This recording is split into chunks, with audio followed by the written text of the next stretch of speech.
Di hadapan pemimpin bisnis dan investor global, Jokowi menegaskan transformasi digital dan pembangunan infrastruktur jadi kunci kemajuan ekonomi Indonesia menuju era intelligent economy.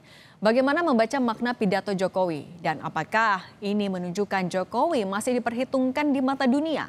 Kita bahas bersama pengamat politik sekaligus Direktur Eksekutif Carta Politika Yunarto Wijaya dan Valdo Maldini, politisi PSI. Selamat petang semua. Selamat petang. Saya ke Mas Toto dulu ya. Assalamualaikum. Waalaikumsalam warahmatullahi wabarakatuh. Mas Toto, kalau dari kacamata politik, sejauh mana Anda sebenarnya memaknai atau menganalisis kehadiran Pak Jokowi di forum internasional ini?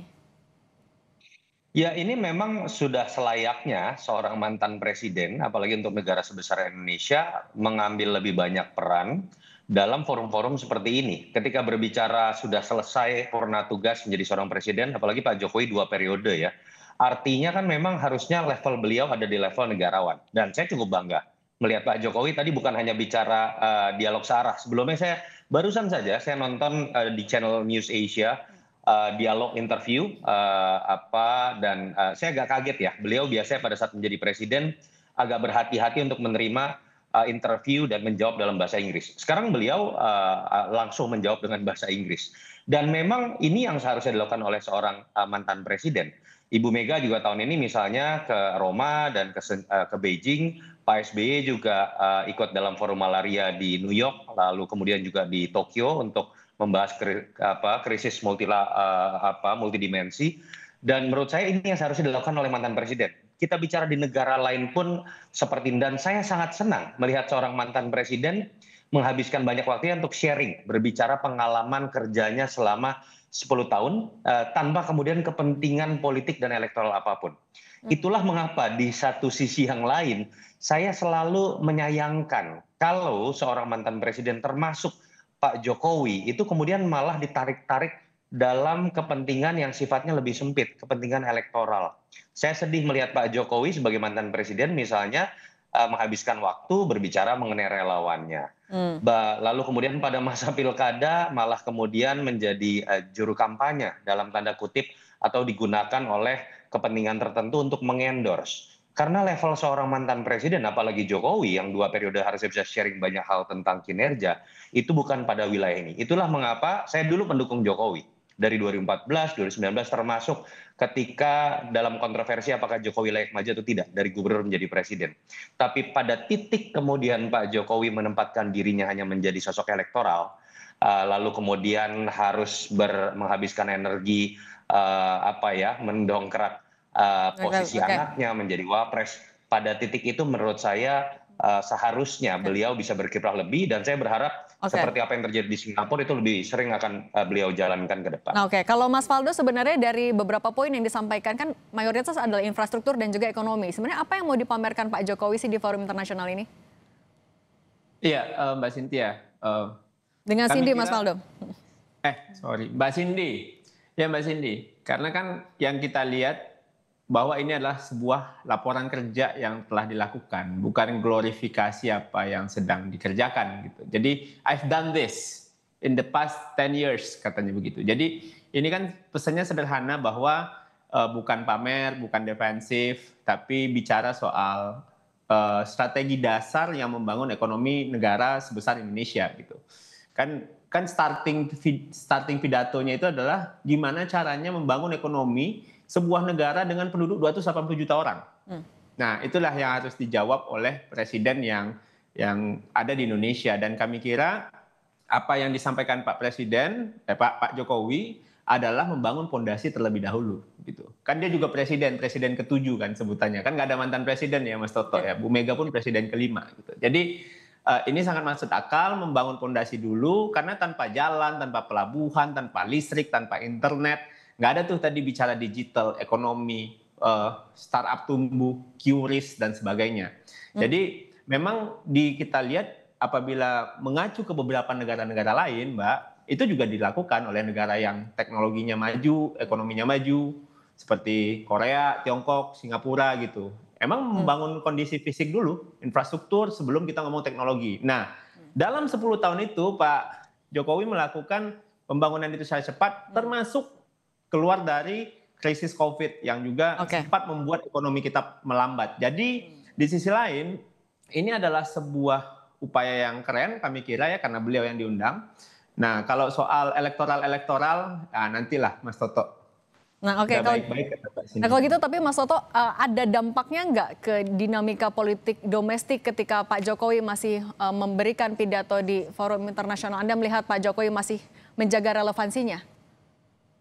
Kritik terbesar terhadap Pak Jokowi itu kan muncul ketika kemudian ada kontroversi Mas Gibran maju. Karena orang akan melihat ini, ada yang menganggap ini politik dinasti, ada yang menganggap ini KKN. Karena Pak Jokowi memulai karir politiknya malah dalam kondisi atau positioning sosok Pembu Derajat berbeda. Dia tidak menempatkan dirinya menjadi ketua umum partai, dia bukan darah biru, dia tidak menempatkan anak-anaknya juga bermain politik. Sehingga banyak sekali teman-teman aktivis atau kelas menengah yang kemudian melihat ada sosok yang berbeda. Nah, kritik kemudian mulai muncul termasuk hinaan-hinaan, caci maki yang saya sendiri juga menurut saya harus kita kutuk ya kalau sudah masalah Nah, personal tapi kalau ini sifatnya. artinya gimana, Itu Mas Toto? muncul, enggak, saya pengen lanjutkan dulu Mbak Oke. makanya. Kritik itu muncul ketika kemudian Pak Jokowi menempatkan dirinya di akhir masa jabatannya malah dalam panggung elektoral yang kontroversial. Poin saya, cara terbaik menjawab kritik ini kan seperti apa yang dilakukan pada saat di Singapura ini. Ini menurut saya sudah tepat. Jadi saya berharap Pak Jokowi sering melakukan kegiatan seperti ini, bicara sebagai seorang statesman, negarawan, dan kemudian makin menarik diri dari situasi politik elektoral yang menempatkan beliau memang akan selalu sulit. Kenapa? Anaknya masih jadi wakil presiden. Hal-hal kontroversial pasti akan diperdebatkan. Ini statement saya bukan hanya sebagai pengamat ya, tapi dalam konteks dulu mendukung beliau dengan karir politiknya. Makanya saya selalu mengatakan jahatlah mereka yang ketika orang ingin pensiun dan bisa menyebarkan nilai-nilai dari apa yang jadi kepemimpinannya selama 10 tahun, tapi kemudian menarik-narik dirinya dalam politik elektoral. Karena itulah yang kemudian akan mendegradasi 10 tahun yang sudah dibangun oleh Jokowi sebagai seorang presiden. Kalau Mas Faldo juga melihat yang sama, ini bukan upaya Pak Jokowi menjaga sekedar jaga pamor saja? Iya, sebenarnya kalau saya melihat yang dikritik kepada Pak Jokowi itu justru di bagian terkuatnya, Mbak. Di bagian terkuatnya sebagai orang yang memang tumbuh sebagai petarung politik 5 kali pemilu, win strike 100%, dan beliau memang menjadikan politik ini adalah upaya yang beliau yakini untuk mempercepat pembangunan Republik ini. Bahkan beliau sampai jadi presiden. Jadi apabila kritik yang diajukan ke Pak Jokowi itu lebih ke kayak upayanya politik, langkah-langkah taktikal politik, justru disitulah Pak Jokowi. Pak Jokowi adalah orang yang tumbuh dalam setiap pertarungan dalam 5 kali pemilu terakhir deh sebelum Pak Prabowo jadi presiden. Beliau menang terus kok. Jadinya apabila itu menjadi kritikan bagi teman-teman, mungkin Mas Toto dan kawan-kawan yang lainnya, ya monggo aja. Tapi kan Pak Jokowi suka tidak suka kita pahami sebagai seorang yang memang tumbuh dalam ekosistem yang namanya pemilu. Nah, ketika yang dikaitkan dengan itu bukan hanya partai, tapi juga ada talentnya. Ketika dikaitkan dengan kehadirannya di forum Bloomberg New Economy ini, Anda melihat ya memang tugasnya sebagai mantan kepala negara atau ada kaitannya juga dengan dinamika politik domestik? Kalau saya ngelihatnya dinamika politik domestik nggak serumit itu ya. Bagi saya sih yang dikritik sama netizen pertama, nggak datang sidang ijazah malah pidato di Singapura. Kan itu satu. Yang kedua dibilang, oh ini pencitraan, bukan memaparkan. Padahal beliau adalah bagian dari Bloomberg board itu sendiri. Jadi memang yang sering dikritik juga belakangan nih. Nyambung nih Mbak Cindy. Yang dikritik soal infrastruktur WUS, apalagi bandara dan sebagainya, regulasi, hilirisasi. Justru itu adalah yang membuat Indonesia dilihat oleh dunia dan yang itu diceritakan Pak Jokowi di Singapura ini. Jadi ini kita sama Pak Jokowi ini sering dikritik di dalam negeri, tapi diapresiasi di luar negeri. Jadi infrastruktur yang dianggap mercusuar, padahal itu fondasi ekonomi, digital itu dianggap sesuatu yang tidak berdampak, tapi itu syarat untuk ekonomi hari ini gitu. Nah, jadi kalau gitu Mas Toto, tapi kalau yang tadi disebutkan, hal-hal yang dikritik justru kalau menurut Mas Faldo ini sebenarnya dipuji di luar negeri. Nah, apakah hal-hal ini sebenarnya akan bisa dimanfaatkan Pak Jokowi juga untuk membantah berbagai isu di dalam negeri juga? Yang jelas Faldo ini jangan kemudian menilai kritik ini secara monolitik ya, tidak juga gitu. Kritik terhadap Pak Jokowi itu sebenarnya menurut saya, kalau saya pribadi misalnya, saya mengapresiasi kehadiran Pak Jokowi dalam forum internasional. Malah saya dari awal menginginkan seorang Jokowi ini pensiun seperti ini. Bukan diojok-ojok memajukan anaknya jadi cawapres atau kemudian wapres. Bukan kemudian diojok-ojok kemudian menjadi anggota partai. Tiba-tiba setelah pensiun diajak untuk masuk partai. Itu yang malah mendegradasikan dirinya. Sepakat Pak Jokowi itu menjadi besar karena pemilu. Tetapi kalau kita bicara nilai, jangan dilihat elektoral loh Valdo. Pak Jokowi itu nilai yang tidak bisa dibantah tadinya adalah dia contoh meritokratis. Dia tidak darah biru, dia tidak ketua umum partai, dia bukan anak-anak siapa-siapa seperti Gibran atau Kaisang. Dan kemudian karena prestasinya dari wali kota, dia kemudian bisa jadi presiden. Titik itu yang menurut saya berbeda sudut pandangnya seperti yang tadi Valdo jawab. Jadi saya sangat senang Pak Jokowi menghabiskan waktu, mau habisin dari Singapura, mau ke Eropa, ke Amerika Serikat. Karena seharusnya itulah tugas dari seorang mantan presiden, berbagi tentang pengalaman kerjanya, bukan ngurusin relawannya, apalagi kemudian tiba-tiba malah masuk ke dalam partai yang seharusnya itu sudah lewat masa politik kalau gitu, karena dia adalah seorang negarawan. Nah kalau gitu Mas Valdo, tapi bagaimana Anda melihat dampak dari pidato yang disampaikan Pak Jokowi jika dikaitkan dengan kepentingan dalam negeri juga? Singkat saja Mas Valdo.